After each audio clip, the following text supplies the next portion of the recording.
Baik, jadi Anda sudah belajar tentang genetika, persilangan, kemudian tentang Mendel, bagaimana Mendel, sifat apa saja yang digunakan, bagaimana kriteria sifat yang digunakan oleh Mendel, dan seterusnya, sehingga Anda mendapatkan rasio persilangan seperti yang diperoleh oleh Mendel. Dan ternyata Anda mendapati di materi-materi berikutnya setelah Mendel itu ada penyimpangan-penyimpangan yang terjadi dari rasio yang ditemukan oleh Mendel. Yang pertama, penyimpangan yang terjadi adalah karena adanya interaksi yang berbeda, interaksi gen yang berbeda dengan interaksi yang digunakan oleh Mendel. Kalau Mendel menggunakan dominasi sempurna, karena ada interaksi yang berbeda, maka rasio keturunan F2 menjadi berbeda. Itu sudah Anda pelajari dulu sebelum TS di interaksi ya, baik interalelik maupun intralelik. Kemudian yang kedua, Mendel menggunakan gen-gen yang sifat-sifat yang gennya terletak pada kromosom yang berbeda, sementara ternyata ada gen-gen yang terletaknya di kromosom yang sama, yang disebut sebagai pautan, sehingga itu juga menyebabkan adanya penyimpangan rasio keturunan F2. Dan kemudian yang terakhir kemarin Anda sudah pelajari bahwa ada penyimpangan yang lain karena ada gen-gen yang diwariskan secara poligenik, artinya sifat-sifat tertentu dikendalikan oleh lebih dari satu gen, di mana kalau yang dikendalikan oleh gen itu satu sifat satu gen, sehingga terjadi penyimpangan juga. Nah, hari ini kita akan masih lagi bicara tentang bahwa ada penyimpangan terhadap hukum Mendel, tetapi disebabkan oleh sebab lain gitu ya. Nah, yang sudah kita pelajari dari awal sampai terakhir kemarin itu semuanya berbicara tentang bahwa sifat tertentu itu dikendalikan oleh gen-gen yang letak gen itu berada di dalam kromosom, ya kan? Semua yang kita bicarakan kemarin itu letak gen-gennya, sifat yang kita bicarakan itu letak gennya itu berada di kromosom. Sehingga timbullah yang sudah dipelajari itu seperti itu. Ada interaksi, ada segregasi, ada pautan, dan seterusnya. Itu semuanya terjadi dalam apa namanya ya, kita bicara dalam terminologi bahwa gen itu berada di dalam kromosom. Seperti gambar yang dulu pernah saya tampilkan pertama kali. Nah, ternyata gen itu tidak semuanya terletak di dalam kromosom. Tidak semua terletak di inti. Ya, ada gen-gen tertentu yang letaknya itu di luar kromosom atau di luar inti. Nah, itulah yang saya maksud tadi, ada sambungannya gitu ya. Nah, sekarang saya menuju ke sana sekarang. Menuju ke bicara tentang pewarisan gen-gen yang terletak di luar inti. Nah, Anda sudah pelajari pasti tentang sel ya, bahwa sel itu terdiri dari inti, ada sitoplasma, di dalam sitoplasma ada organel-organel gitu. Selama ini yang kita pelajari kromosom itu berada di inti, di mana inti itu memang sebagian besar ya kromosom itu yang paling penting komponennya gitu. Nah, kemudian kalau ada gen-gen yang berada di luar inti, makanya sering disebut sebagai gen-gen ekstra nuklear gitu ya, ekstra nuklear atau ekstra kromosomal juga sering disebut begitu, di luar inti atau di luar kromosom, atau sering juga disebut sebagai gen-gen sitoplasmik, karena di luar inti itu berarti kan berada di sitoplasma. Bahwa nanti di luar inti atau di sitoplasma itu bisa berada di organel tertentu, ya, karena kita mengenal organel di dalam sel itu kan ada macam-macam ya. Ada selain inti ya, ada kloroplas, ada mitokondria, ada sentriol, dan seterusnya. Dan gen itu kemungkinan terletak di sana. Saya informasikan bahwa gen-gen yang terletak di luar inti itu jumlahnya minoritas, sangat sedikit dibandingkan dengan gen-gen yang berada di inti, tentu saja, sangat sedikit. Dan dari yang sedikit itu, gen-gen yang di luar inti dan yang sudah dipelajari, diketahui, itu lebih sedikit lagi, gitu ya. Jadi mungkin hanya beberapa gen saja yang diketahui dia berada di luar inti. Dan hari ini nanti kita akan belajar 1, 2, 3 saja di antara fenomena-fenomena itu. Untuk pertama sekedar mengetahui bahwa memang ada gen-gen yang di luar inti dan bagaimana pewarisannya. Kemudian ada yang barangkali ada yang berguna itu gitu ya. Gen itu ada yang berguna bagi kita. Saya teruskan. Sebelum saya lanjutkan begini, jadi nanti kalau saya tanya sesuatu tolong dijawab ya. Kalau saya tanya dan Anda nggak bisa jawab ya jawab saja gitu. Maksudnya nggak tahu atau lupa atau gimana gitu. Biar saya tahu Anda masih di sana gitu ya, masih nyambung gitu. Biar saya nanti nggak ngomong terus ternyata sudah nggak ada. Gitu ya. Tuh, nggak ada yang jawab. Iya, Pak. Ya, oke. Ya, terima kasih. Oke, sebelum ke sana, saya ingin kembali dulu ke proses bagaimana pembuahan itu terjadi. Pembuahan ya. Anda sudah dapatkan materi ini sebenarnya ya. Jadi saya akan mulai dari tidak dari awal sekali. Kalau misalnya ada tanaman, kita akan bicara genetika tanaman ya. Ada tanaman menghasilkan bunga. Di dalam bunga itu ada bagian-bagian tertentu yang dia bisa menghasilkan gamet. Di mana kalau yang gamet betina itu di sel telur, kalau gamet jantan itu di polen ya, di polen. Sel sperma itu kan di polen. Oke, saya tidak gambar bunganya, langsung saya gambarkan sel telur. Jadi ini misalnya ini sel telur yang dihasilkan dari pembelahan apa? Sel telur? Masih ingat? Mitosis atau meiosis? Meiosis. Meiosis ya. Sehingga kalau karena dia meiosis, maka kromosomnya itu N atau 2N? N. Meiosis N ya, N. Ini ovul atau sel telur. Ovul atau sel telur ya. Nah, bahwasanya memang banyak tanaman yang dia dalam satu bunga itu punya organ jantan dan organ betina, tetapi maksud pembicaraan saya ini adalah bahwa kita sedang membicarakan kalaupun dia memiliki organ jantan dan betina, ketika saya bilang ini ovul ini kan berarti organ betina ya, berarti tanaman atau individu ini sedang kita perankan dia sebagai tetua betina gitu maksudnya. Meskipun dia punya organ jantan juga. Oke, di satu sisi dia punya sel telur atau ovul. Di sisi lain ada sel jantan, gamet jantan yang dibawa oleh sperma, ya, sperma. Itu dia punya inti juga. Anda masih ingat proses bertemunya sel sperma dengan sel telur itu kalau di dalam tanaman kan melalui polinasi dulu, kemudian ketemunya itu sendiri disebut sebagai fertilisasi ya, fertilisasi. Jadi dia jalan menuju ke sana, kemudian setelah dia mencapai sana, ke sana, sel sperma itu lebih kecil. Secara fisik jauh lebih kecil dibandingkan dengan sel telur. Kemudian yang kedua, sitoplasmanya sedikit sekali dibandingkan dengan sel telur.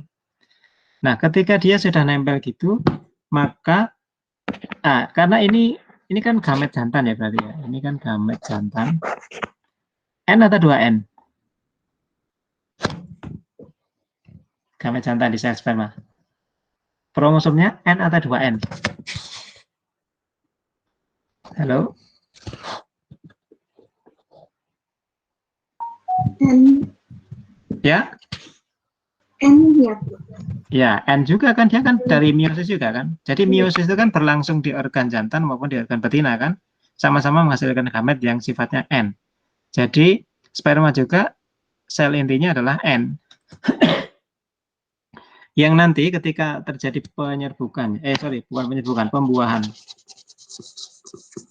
pembuahan ketemu seperti ini, inti sel sperma itu akan bergabung dengan inti sel telur yang saya gambarkan sana, nanti akan membentuk sel baru, bukan sel baru sebenarnya, tetapi kita sebut dengan sebutan baru, di mana intinya itu sudah merupakan gabungan dari sel jantan dan sel betina tadi, sehingga dia menjadi 2N.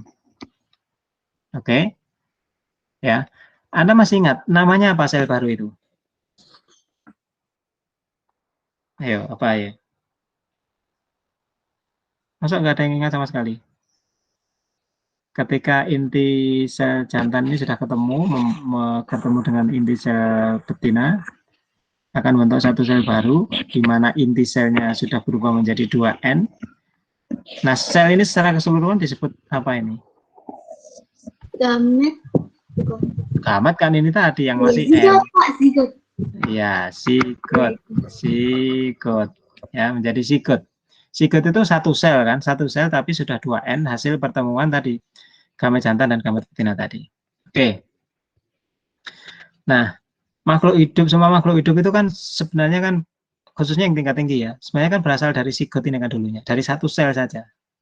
Dari satu sel ini, kemudian dia membelah menjadi individu baru. Individu baru. Saya gambarkan tanaman karena kita bicara tentang genetika tanaman ya. Tanaman baru yang ada akarnya, ada daunnya gitu ya, mungkin ada buahnya dan seterusnya.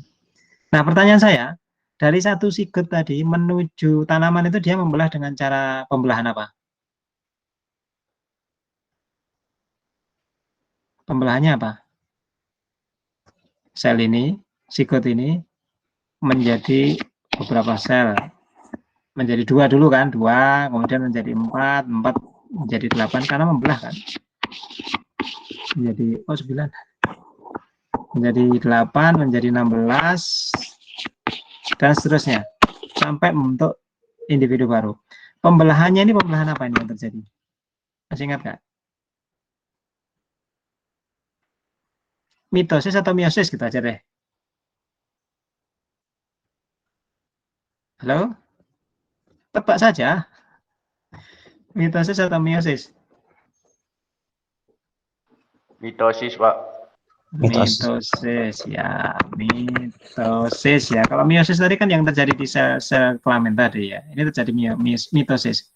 Ingat pembelahan mitosis menghasilkan sel duplikat yang sama persis komposisi gennya, sehingga ketika dia menjadi tanaman baru, semua selnya itu memiliki komposisi genetik yang sama kan, baik di ujung akar sampai di ujung daun itu sama komposisi genetiknya. Makanya disebut sebagai genotip.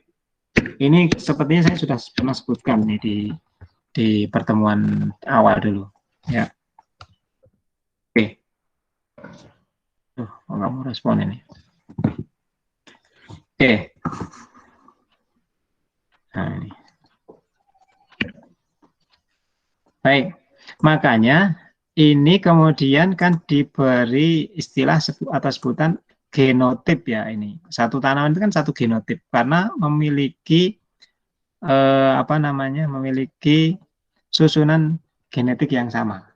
Karena tadi berkembang dari satu sel dan selnya itu berkembang secara mitosis. Oke, itu dulu ya. Anda paham itu dulu. Nah, kemudian sebentar, saya betulkan ini dulu.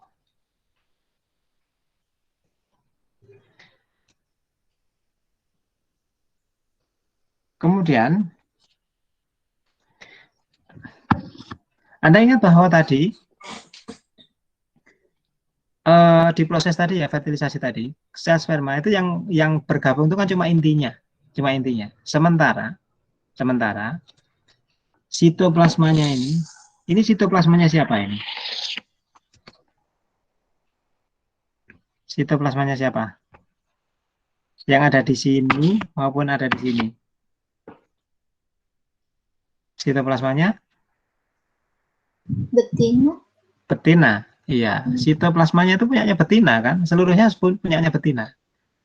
Nah, Anda bisa bayangkan sekarang dari satu sel ini tadi yang sitoplasmanya seluruhnya adalah punyanya betina, sementara intinya memang punya berdua, asalnya dari jantan dan betina. Kalau sitoplasmanya berasal dari betina. Ketika dia nanti membelah dan seterusnya secara mitosis tadi, kalau ada gen-gen yang ternyata itu letaknya di apa namanya sitoplasma betina tadi, misalnya saya gambarkan di tempat baru sekarang. Misalnya ini tadi yang sel zigot 2N, ternyata di sini tuh ada gen untuk misalnya gen bentuk daun gitu ya, bentuk daun yang kebetulan yang dimiliki oleh sitoplasma betina itu bentuk daunnya itu lonjong misalnya, lonjong seperti ini. Ketika ini nanti zigot ini berkembang pertama menjadi embrio ya, kemudian membelah menjadi tanaman baru yang utuh. Pertanyaan saya, apa bentuk dari daun tanaman baru ini? Daunnya berbentuk apa? Di logika saja. Halo? Kemungkinan lonjong juga bukan, Pak? Lonjong. Ini lonjong ya. Iya, dia akan punya bentuk daun lonjong. Kenapa begitu? Tadi loh ceritanya. Gen untuk daun lonjong itu kan berada di sitoplasma. Ya kan? Oke. Sementara dari sel zigot, sitoplasma sel zigot ini, sel zigot nanti akan membelah secara mitosis menjadi tanaman baru. Tadi sudah saya sebutkan, tanaman baru itu semua komposisi selnya itu kan sama dengan sel zigot karena dia membelah secara mitosis kan. Sehingga di semua sitoplasma tanaman baru ini itu kan mengandung gen untuk sifat daun lonjong. Oke? Sehingga bisa dipastikan bahwa sifat daun lonjong tadi itu karena gennya itu letaknya bukan di kromosom, tapi letaknya di sitoplasma, dia akan memiliki daun lonjong. Lain halnya kalau gen itu letaknya di inti seperti yang sudah kita pelajari kemarin, ada beda kemungkinan nanti, tergantung jantannya kan gitu kan. Karena di situ ada campuran, ada jantan. Kita nggak tahu nanti yang terekspresi yang mana, tapi ketika gen itu terletak di sitoplasma, maka otomatis bisa dipastikan sifatnya itu akan ikut, gitu ya, akan ikut. Jadi kalau tadi daun lonjong, nanti akan menjadi tanaman yang berdaun lonjong juga, karena mengikuti tadi sel dari sel ovul tadi. Tadi sudah kita lihat bahwa, sudah kita bicarakan bahwa ini kan berarti dia dari individu betina kan, sementara polennya tadi kan dari jantan. Polennya kita sudah nggak pikir lagi, karena tadi dalam hal ini, karena yang kita bicarakan itu adalah sifat yang gennya itu terletak di sitoplasma, polen itu sama sekali sudah nggak punya peran dalam menentukan sifat itu yang kita lihat itu, gitu ya. Kalau sifat itu gennya terletak di sitoplasma. Oke, sekarang berikutnya ini akan saya tambahkan saja deh, biar oke, sorry.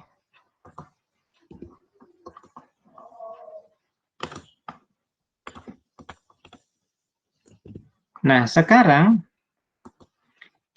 saya akan kembali ke Mendel. Dulu ketika Anda belajar tentang persilangan, A besar disilangkan dengan A besar, A besar disilangkan dengan A kecil. Misalnya ini sifat bunga warna merah. Ini putih. Ini tetua, ini F1. F1-nya genotipnya apa? F1-nya genotip. Halo? Genotip F1-nya apa? A besar, A kecil, Pak. A besar, A kecil. Fenotipnya apa?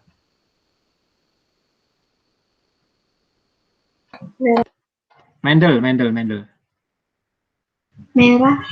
Merah, ya kan? Merah.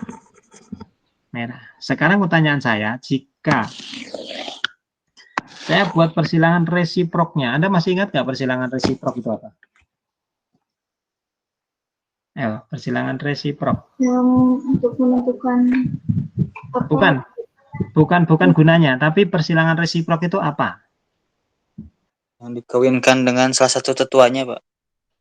Itu backcross.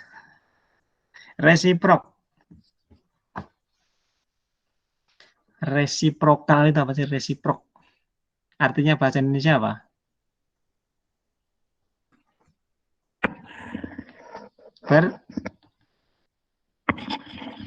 Dulu masa nggak disampaikan ini di sebelum UTS?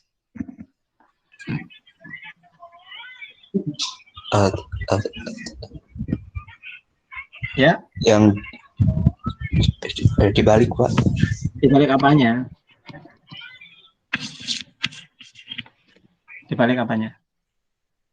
Persilangannya dibalik, Pak. A, B, kalau enggak BA itu untuk mengetahui itu tadi. Nah ya, itu sebenarnya yang dibalik apanya sih? Yang dibalik apanya itu? Gennya, enggak. Jantan betinanya, Pak. Iya, jantan betinanya, jangan salah ya. Yang dibalik itu posisi jantan dan betina. Kenapa bisa begitu? Karena tanaman itu kan bisa berperan sebagai jantan, bisa berperan sebagai betina kan? Di gambar saya yang itu, yang kiri itu, A besar itu dia berposisi sebagai betina, A kecil sebagai jantan. Resiproknya berarti kalau A besar ini sebagai jantan, A kecilnya sebagai betina. Nah, ini namanya persilangan resiproknya. Ini sifatnya apa ini? Yang kiri ini, fenotipnya. Ini parenta. Yang A besar ini fenotipnya apa? Halo? Sama dengan yang kiri maksudnya dia menunjukkan sifat yang sama. Merah Pak, merah. Merah. Merah, Pak. Merah. Yang A kecil? Putih. Putih. Putih. Putih ya. Kalau saya silangkan seperti ini, F1-nya nanti jadi genotipnya apa? Genotip F1. Halo? Wah, ini harusnya sudah di luar kepala ini. Monohibrid. Genotip F1-nya apa? Merah Pak. Loh, genotip kok. A besar A kecil juga, Bu. A besar, A kecil. Sama kan? Fenotipnya? Merah putih. Merah putih. Masa ada gitu? Merah, Pak. Merah, Pak. Merah. Ya, satu aja dong. Merah. Ya. Merah putih itu gimana? Saya nggak bisa bayangkan. Merah muda maksudnya. Kalau merah muda itu kan sudah ada interaksi ya. Ini kan kita bicara Mendel. Belum ada interaksi. Interaksinya masih dominasi sempurna. Oke. Sama-sama merah kan? Anda lihat di sini. Kalau gen-gen itu berada di inti, ini kan kita bicara Mendel tadi. Berarti kan gen itu berada di inti. Berada di kromosom. Dengan persilangan resiprok, itu akan menghasilkan F1 yang sama. Dibolak-balik sama saja. Merah disilangkan dengan putih, merahnya jadi jantan maupun jadi betina, tetap menghasilkan F1-nya merah. Tetapi kalau misalnya ya, saya mensilangkan tanaman merah, taruhlah ini bukan bunga, ini biji gitu ya, warna biji. Dengan putih, di mana ini betina, ini jantan. Kalau Anda dengarkan ya, kalau ternyata gen yang mengendalikan sifat warna pada biji tadi, yang merah dan putih tadi itu terletak pada sitoplasma. Maka F1-nya bijinya akan berwarna apa?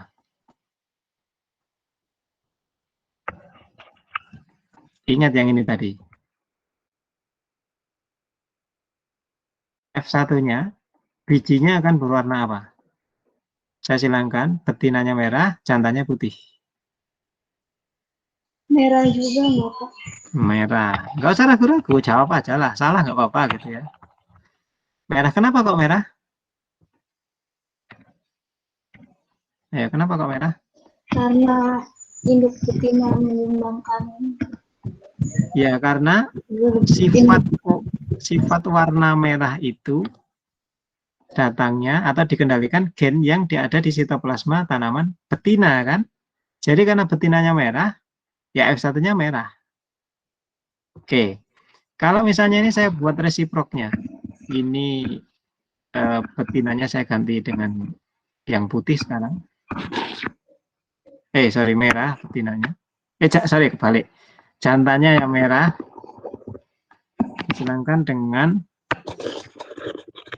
betina yang putih. Ini ya. Itu gambar ini nggak boleh salah. Kalau jantan itu panahnya ke atas, kalau betina itu plusnya ke bawah. Maka nanti bagaimana fenotip F1-nya? Merah atau putih? Putih, Pak. Putih. Kenapa putih? Sama dengan tadi alasannya, karena betinanya putih. Sifat putih itu berasal dari sitoplasma tanaman betina. Sementara tadi proses tadi, dia berkembang dari satu sel, mitosis, sampai terus menjadi tanaman dewasa, yang dia mengandung gen-gen untuk putih di sitoplasmanya. Gitu ya, sehingga tanaman itu akan menghasilkan warna biji yang putih. karena dia mengikuti betina. Oke, dari slide ini, apa yang bisa kita simpulkan? Bahwa ternyata berbeda antara pewarisan gen-gen yang dibawa oleh kromosom dan gen-gen yang ada di sitoplasma. Salah satu indikatornya adalah kalau gen-gen itu berada di inti di kromosom, ketika dibuat persilangan resiprok, hasilnya sama saja. Tetapi ketika gen-gen itu dibawa oleh sifat itu dikendalikan oleh gen-gen yang berada di sitoplasma, coba Anda teruskan, gimana kesimpulannya? Sifat keturunannya, coba Anda teruskan.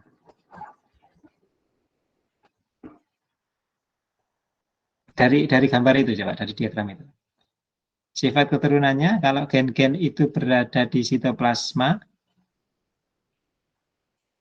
akan itulah tinggal nyimpulkan. Anda lihat ini. Ini betinanya merah, anaknya merah. Betinanya putih, anaknya putih. Berarti gimana kesimpulannya? Sifat dari keturunan Dipengaruhi oleh induk betina. ya dipengaruhi atau akan mengikuti sifat dari tetua betina, selalu akan mengikuti tetua betina, sama dengan tetua betina. Karena ini tadi ceritanya ya, ceritanya harus Anda pahami ini, kenapa begitu. Oke, itulah yang menjadi salah satu indikator ya bahwa sifat ini dikendalikan oleh gen-gen berada di sitoplasma. Itu begitu tadi cara ngeceknya salah satunya. Kalau dibuat resiprok ternyata beda hasilnya itu. Dia akan mengikuti tetua betinanya. Makanya karena hal ini seringkali ini disebut yang fenomena seperti ini disebut sebagai saya tulis di sini aja sebagai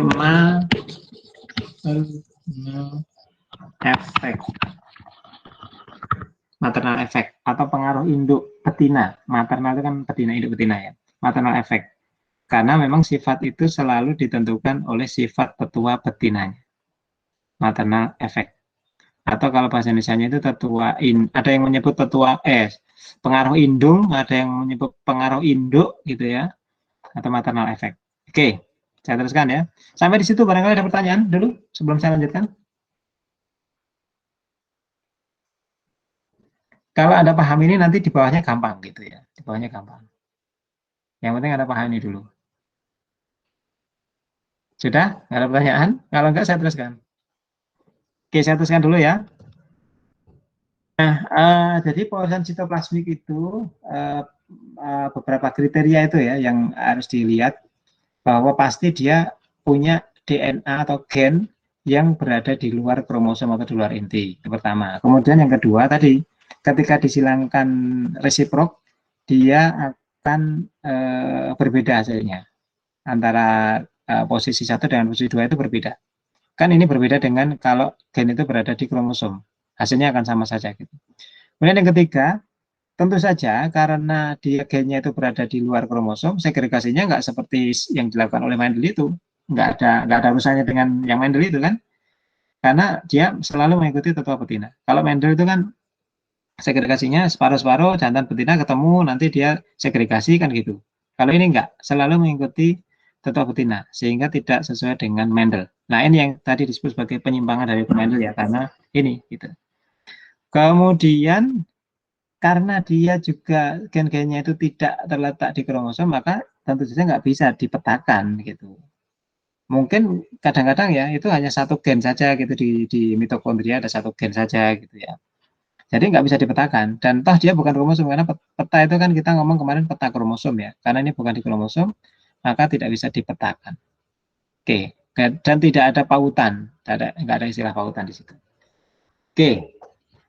Itu adalah latar belakang tentang pewarisan sitoplasmik atau apa tadi istilah yang lainnya masih ingat nggak? Ayo, pewarisan sitoplasmik atau pewarisan apa tadi? Ayo, Di luar inti, Pak. di luar inti atau pewarisan apa lagi tadi? Non-Mendelian. Non-Mendelian boleh lah. Apa lagi? Yang barusan yang terakhir. Maternal. maternal. Ini loh barusan. Maternal efek. Pengaruh induk. Ya, sama saja itu. Oke. Kita teruskan. Nah, pewarisan sitoplasmik ini pertama kali dipelajari ini sudah lama sekali, 1900 atau 1800 bahkan ya. Sudah ratusan tahun lah pokoknya. Diketahui dari tanaman bunga pukul 4 ya, Mirabilis jalapa ini tanaman yang sering menjadi model untuk genetika. Kenapa? Karena variasi sifatnya banyak, kemudian gampang dilihat, dan umurnya pendek, sehingga kalau membuat percobaan-percobaan persilangan itu kan gampang gitu ya. Nah, ada fenomena di dalam tanaman Mirabilis jalapa ini, bunga pukul 4 ini, yaitu di sifat warna batang dan daunnya. Anda lihat di gambar yang kiri itu, jadi di tanaman Mirabilis jalapa itu ada yang punya daun batang hijau total. Ada yang punya total putih. Tapi ada yang variegata. Dan ada yang begini nih. Anda lihat di yang gambar kiri itu, dalam satu tanaman ada yang cabang itu total dia punya daun hijau. Ada cabang yang lain total dia punya daun putih. Putih itu artinya tidak berwarna kalau dalam hal ini. Kemudian yang cabang utamanya, tanaman utamanya itu ini disebut variegata. Kayak gini, ini variegata. Variegata. Nggak kelihatan.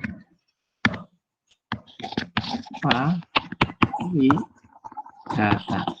Apa sebutannya gitu? Belang-belang gitu ya, variegata seperti itu. Nah, loh, kenapa bunganya tetap merah semua ya? Merah. Bunga itu kan nggak ada urusannya dengan yang menyebabkan warna di daun tadi, di batang tadi. Itu kan klorofil sebenarnya, kloroplas ya.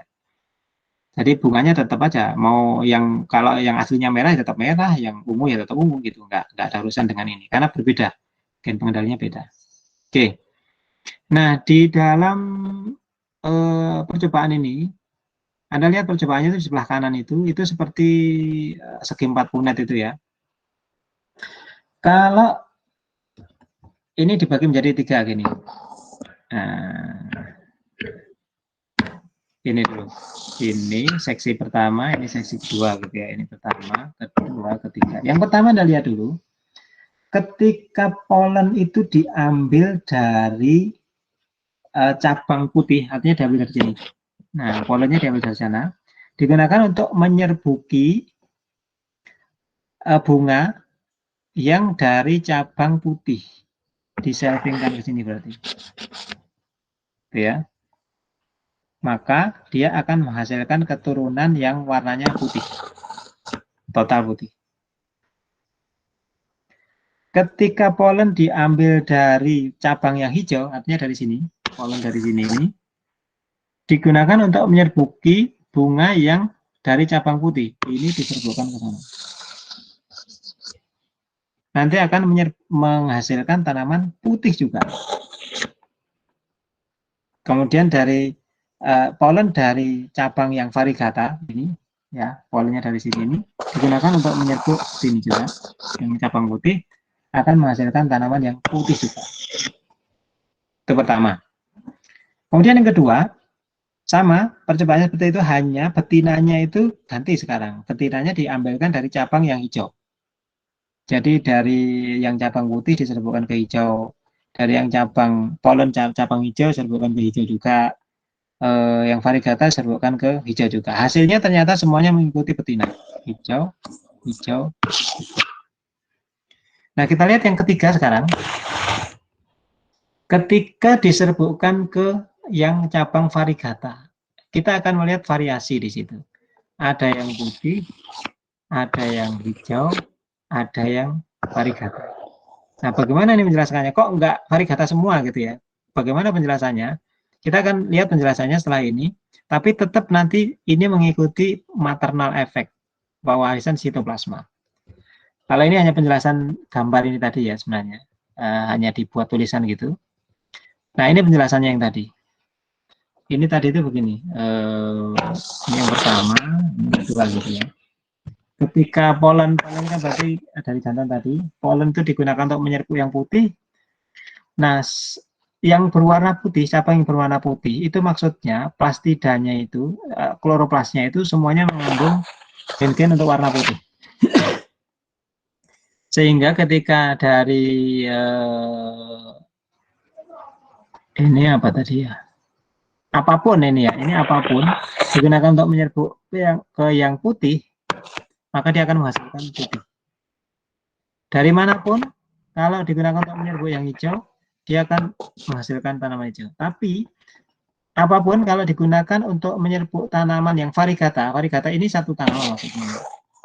Varigata itu karena di dalam sel-selnya itu ada yang total dia mengandung plastida yang putih, ada yang total dia mengandung plastida yang hijau, tetapi ada juga yang dia mengandung dua macam plastida itu.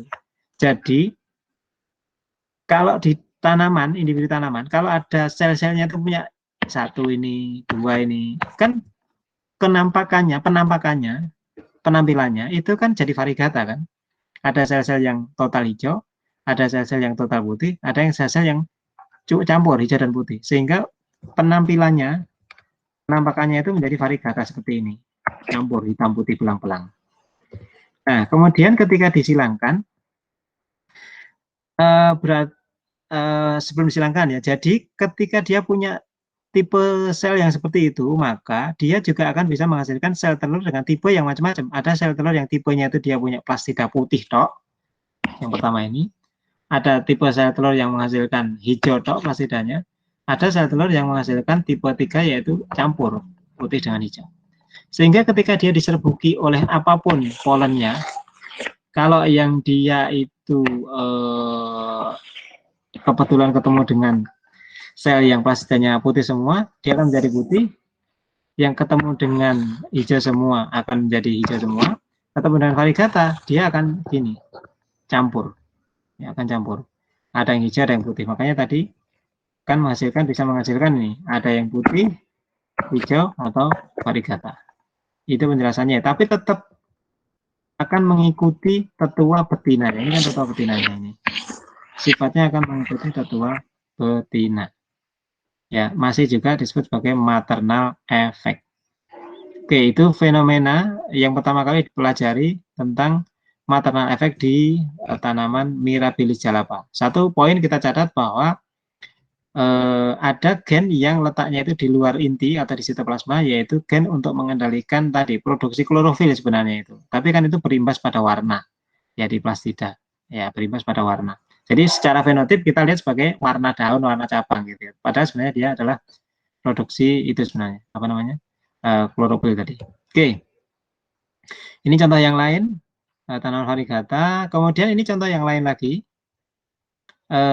tentang tadi sifat yang gennya itu terletak di luar inti, yaitu ada di jagung, yang namanya itu disebut iocap. Ini kecil sekali tulisannya, iocap.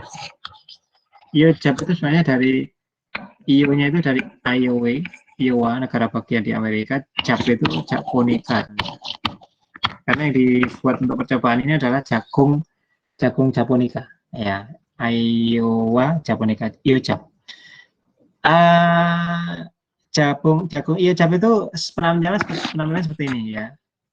Sama dengan tadi sebenarnya, hampir sama ya. Daun ada yang hijau, ada yang bilur-bilur putih gitu. Itu juga sama, tapi bedanya di sini adalah dia itu ada interaksi juga dengan gen inti, gen di inti. Kita lihat di sisi yang kiri, ya, yang kiri. Ketika ada tanaman hijau normal, polennya diambil untuk menyerbuki tanaman yang strip, yang iocap itu, maka akan menghasilkan 3. Ada yang tidak menghasilkan warna, keturunannya 3 macam. Ada yang strip, ada yang hijau normal. Nah, kalau tanaman-tanaman itu diselving, maka akan menghasilkan ini. Kombinasinya seperti ini. Anda melihat sitoplasmanya dan melihat intinya ya. Intinya itu ada yang hitam semua, ada yang hitam putih, ada yang putih-putih. Ya. Tapi karena Anda lihat yang sebelah sini, karena protoplasmanya itu mengandung yang putih saja, maka dia putih, colorless. Yang ini strip, yang ini hijau. Tetapi kalau dibalik, ya, resiproknya adalah ketika yang betina itu adalah yang hijau, maka F1-nya akan hijau. Penjelasannya seperti yang tadi, yang di Mirabilis Jalapa tadi. Oke, itu yang kedua, gen yang diketahui yang kedua, yang dikendalikan secara sitoplasmik, yaitu gen atau bukan gennya lah kita sebut. Di fenomenanya terdapat di jagung iocap, ya, jagung iocap. Oke, kemudian masih ada beberapa hal, sudah 45 menit lebih. Yang ketiga ini, yang ketiga. Contoh gen yang ketiga yang berada di sitoplasma, yaitu gen yang menyebabkan kemandulan pada tanaman jantan, kemandulan jantan, khusus jantan ini. Tiga ya, gen mandul jantan pada jagung. Simbol gennya karena dia menyebabkan apa tadi, mandul jantan, maka diberi simbol MS, MS kecil ya. MS kecil, male steril, sorry. Kenapa yang kecil? Ya memang dalam kondisi inilah dia menyebabkan mandul jantan. Ya, kalau dia dalam kondisi M-nya besar ini alelnya, maka dia fertil atau subur, ya, tidak steril, tidak mandul. Ingat bahwa ini hanya di jantan, artinya polennya ya, polennya. Kalau MS kecil itu berarti polennya jadi tidak berfungsi gitu maksudnya. Kalau dia mengandung gen MS kecil di sitoplasmanya. Nah, karena dia ada di sitoplasma, maka tidak diketahui apakah dia gen tunggal atau tidak, atau homozigot atau tidak, itu enggak diketahui. Pokoknya ada gen di sitoplasma yang disimbolkan dengan MS untuk mempermudah male steril soalnya, yang menyebabkan dia mandul ketika dalam kondisi resesif. Oke. Kemudian tetapi yang unik di dalam jagung ini, dia juga mengandung gen tertentu di dalam inti, yang dia itu berinteraksi dengan gen MS tadi, berinteraksi dengan ini. Bentuk interaksinya gimana? Bentuk interaksinya adalah bahwa gen ini itu bisa memulihkan fertilitas kalau dia dalam kondisi dominan. Kalau dia dalam kondisi dominan, dia bisa memulihkan fertilitas. Karena dia bisa memulihkan fertilitas, pemulih fertilitas, maka disebut sebagai gen RF simbolnya itu. Restorer Fertility. Disingkat dengan RF ya. Ingat RF itu satu gen loh ya, satu simbol gen, bukan genotip itu, RF. Kalau nanti genotip berarti ya RF karena double ya, gitu. Dia akan memulihkan dalam kondisi dominan. Tapi dalam kondisi resesif tidak. Oke, sekarang bagaimana ini cara bekerjanya? Coba kita lihat sekarang. Kalau ada jagung yang punya susunan seperti ini, di dalam sitoplasmanya, dia punya gen MS kecil. Di dalam intinya, dia punya gen RF kecil semua, homozigot resesif. Pertanyaannya, jagung ini steril atau fertil? Coba. Jagung ini fertil atau steril? Halo, masih ada orang di sini?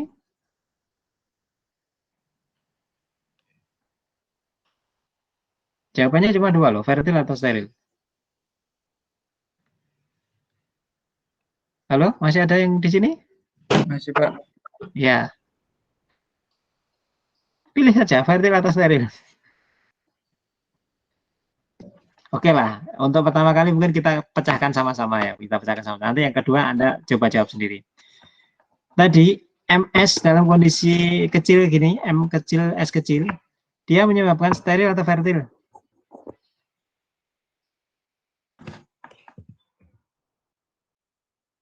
Menyebabkan steril atau fertil?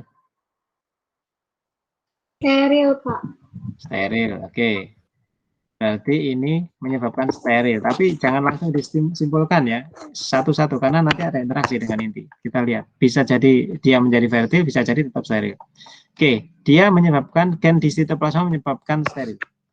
Gen di inti, RF kecil, double resesif, RF kecil, dia menyebabkan memulihkan sterilitas atau tidak?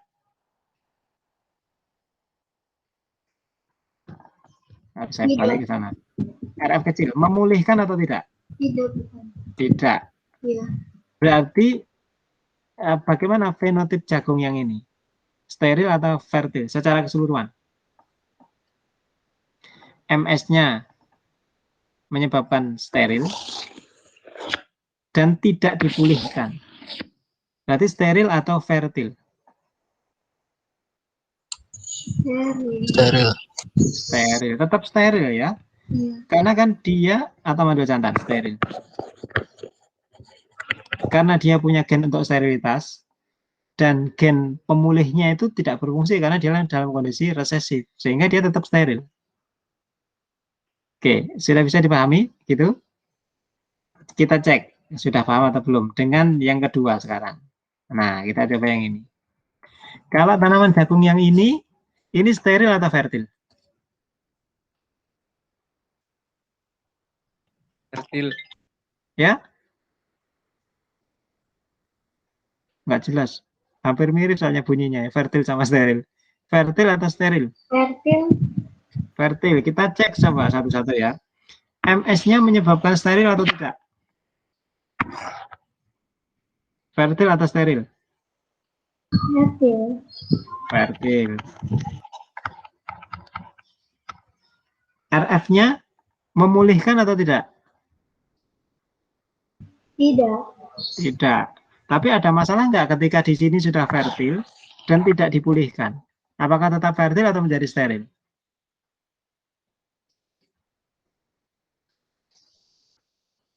Ayo. Tetap ya. Dia fertil. Jadi ada ataupun tidak ada gen untuk pemulih kan nggak masalah. Wong dia sudah fertil. Jadi jagung ini tetap fenotipnya fertil, tidak mandul ya, tidak mandul jantan. Oke, satu lagi coba. Yang ini.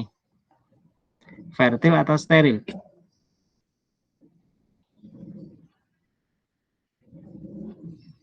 Kalau ada jagung yang sel-selnya itu seperti itu komposisi genetiknya.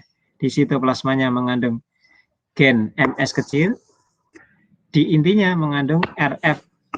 Pokoknya ada RF besarnya gitu ya. Ini yang belakang itu bisa kecil, bisa besar. Sama saja kan? Kalau yang di kromosom kan asal ada yang dominan di depan kan dia sudah membawa sifat yang itu. Jadi jagung yang kedua itu fertil atau steril?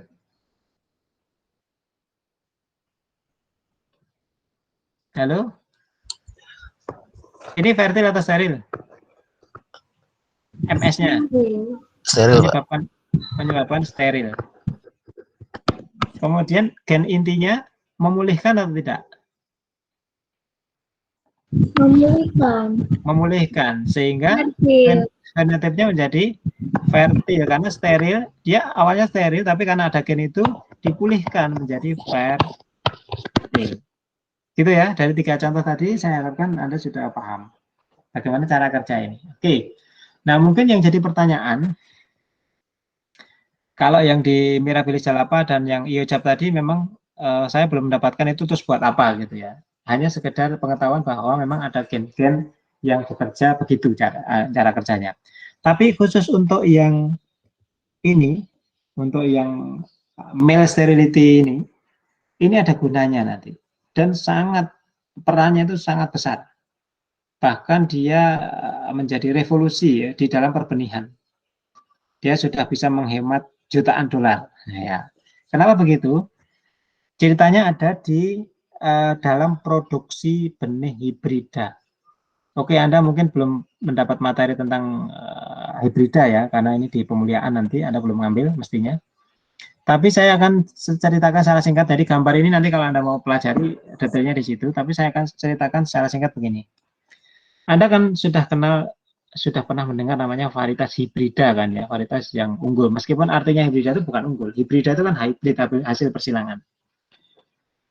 Varietas hibrida itu adalah varietas F1 sebenarnya, pasti F1. Jadi kalau ada individu atau tetua 1A, misalnya saya beri sebutan A, ini saya beri sebutan B, F1, inilah yang disebut hibrida. Tapi tidak sembarang persilangan menghasilkan seperti ini, ada syarat-syaratnya nanti ya. Nanti akan Anda pelajari di pemulihan tanam, ada syarat-syaratnya. Nah, salah satu syaratnya itu adalah bahwa persilangan itu harus terjadi antara tetua tertentu. Dalam kasus ini, saya contohkan tadi, A dan B, ini sudah ditentukan. Kalau dia bisa menghasilkan benih yang hibrida itu sudah tertentu bahwa A ini misalnya ya dalam kondisi ini, A ini harus menjadi betina dan B ini harus menjadi jantan. Artinya apa? Kalau A betina dan B jantan, polennya dari mana? Dari A atau dari B? Halo? Kalau A menjadi betina dan B menjadi jantan, ingat ini di tanaman jagung ya. Jadi polen itu berasal dari tanaman A atau tanaman B untuk menghasilkan benih hibrida. Halo? Polen B, jantan Pak. itu B. ya? B ya.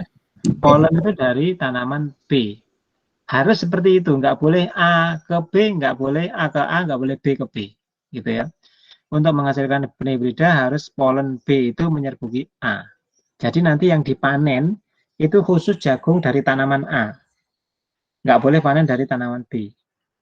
Karena sekali lagi yang dikehendaki itu adalah biji-biji yang berasal dari penyerbukan, di mana polennya dari B dan sel telurnya itu dari A.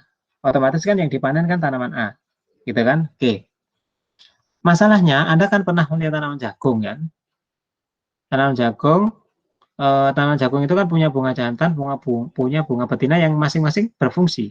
Sehingga kalau di dalam satu lahan saya nanam A dan B itu campur, A, B campur. Sementara yang saya kehendaki itu adalah B diserbukan ke A, menyerbuki A maksudnya. Nanti toh memang yang saya panen memang hanya dari tanaman A saja, yang saya panen sebagai tanaman benih hibrida. Tetapi pertanyaan saya, apakah benih yang saya panen dari tanaman A itu pasti hasil penyerbukan dari polen B ke A? Pertanyaan saya. Iya atau enggak? Jawab saja iya atau tidak. Sekali lagi pertanyaannya, apakah benih yang saya ambil dari tanaman A itu pasti adalah benih hasil penyerbukan dari polen B ke tanaman A? Jawabannya iya atau tidak. Halo? Iya, Pak.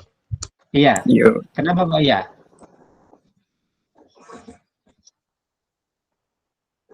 Kan di situ ada tanaman A juga. Ingat jagung itu menyerbuk silang ya, dia bisa menyerbuk kemanapun gitu. Apakah tidak ada kemungkinan A menyerbuk A sendiri? Lihat tanaman jagung ya.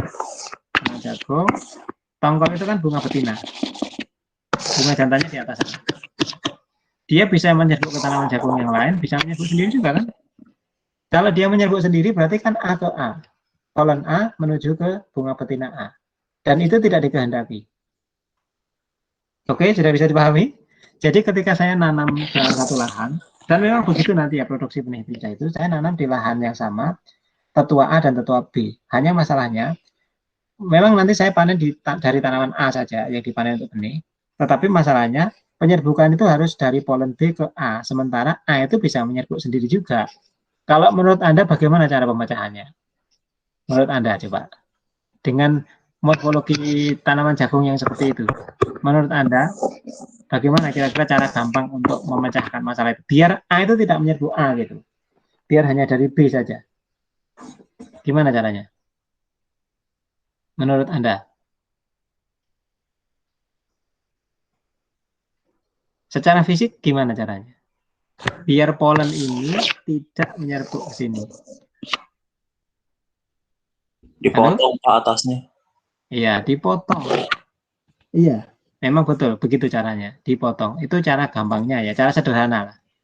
Hanya masalahnya, pertama itu berisiko. Berisikonya kenapa? Ya kalau motongnya itu belum terlanjur dia menyerbu. Kalau sudah terlanjur, berarti sudah telat kan? Nanti tetap A ini diserbuki oleh A. Sementara itu nggak boleh terjadi. Harus B ke A.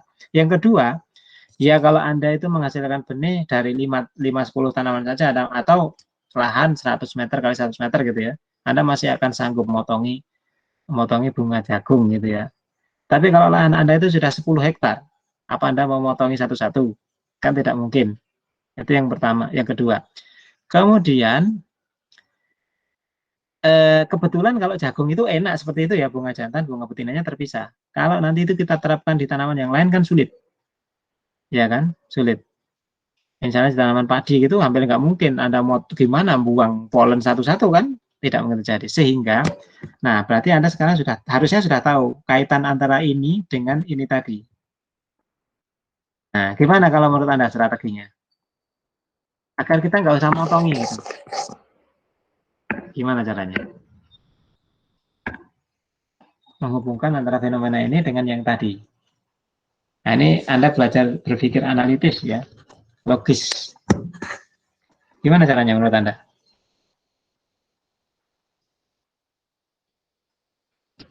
Ini tadi loh yang barusan kita bicarakan.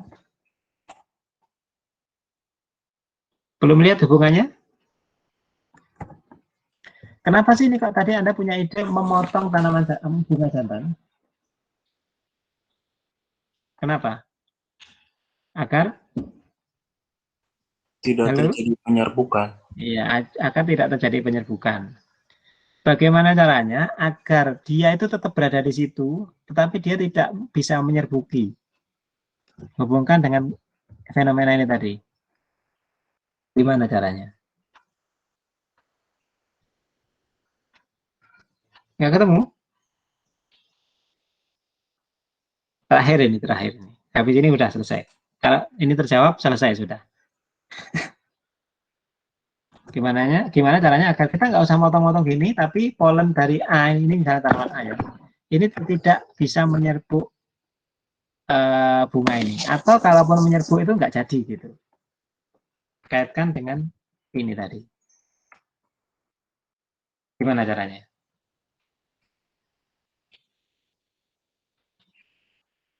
Halo? Belum punya ide?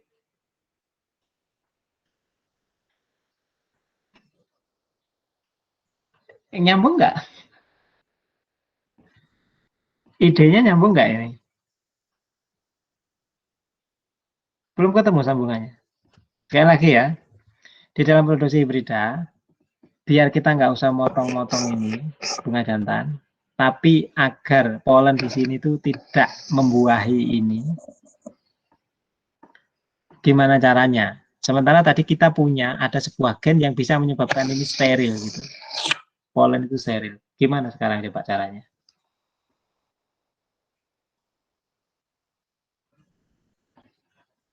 Ada yang mau jawab? Halo? Nggak usah takut jawab.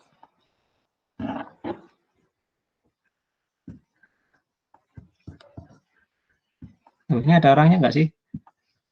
Ada Pak. Ya, gimana coba? Di steril. Bukan Pak. Nggak terbayang ya. Belum.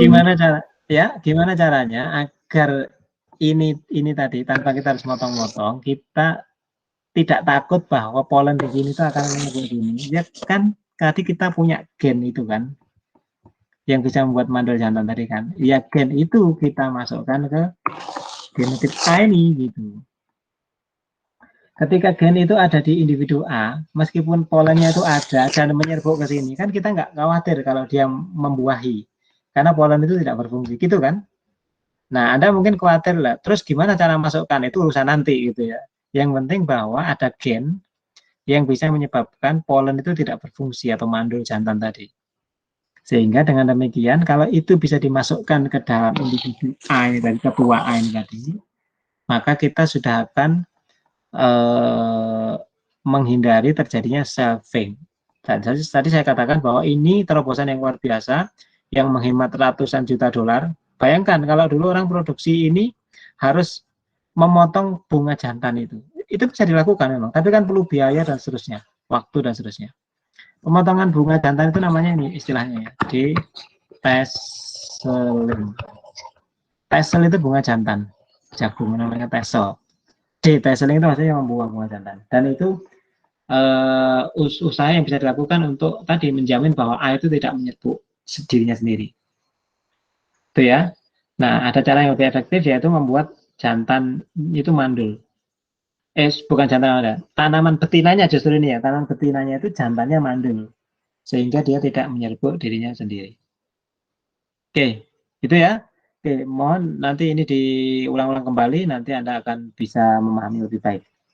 Jadi itu, ada 3 tadi yang kita pelajari, pewarisan sitoplasmik, pertama di Mirabilis salapa tadi, namanya begitu, kemudian yang jagung iocap, saya hanya bicara yang tanaman ya, sebenarnya ada juga yang contoh di binatang itu di tanaman siput, mungkin di SMA Anda sudah pernah dapat yang biologi, sifat berputarnya rumah siput itu, kiri atau kanan itu dipengaruhi oleh ini, sitoplasmik. Tapi kita nggak sampaikan itu. Kemudian yang ketiga adalah tadi, gen untuk mandul jantan itu ternyata ada di jagung dan itu ada gunanya gitu ya dalam produksi benih hibrida. Oke, itu yang saya sampaikan untuk kuliah kita hari ini. Sudah 1 jam pas ini kalau kita mulai tadi. Mudah-mudahan bisa cukup dipahami. Kalaupun belum sepenuhnya nanti Anda bisa ulang lagi di rekamannya nanti ya. Di rekamannya nanti. Nah, saya beri kesempatan mungkin kalau ada diskusi 1-2 pertanyaan barangkali kalau masih diperlukan.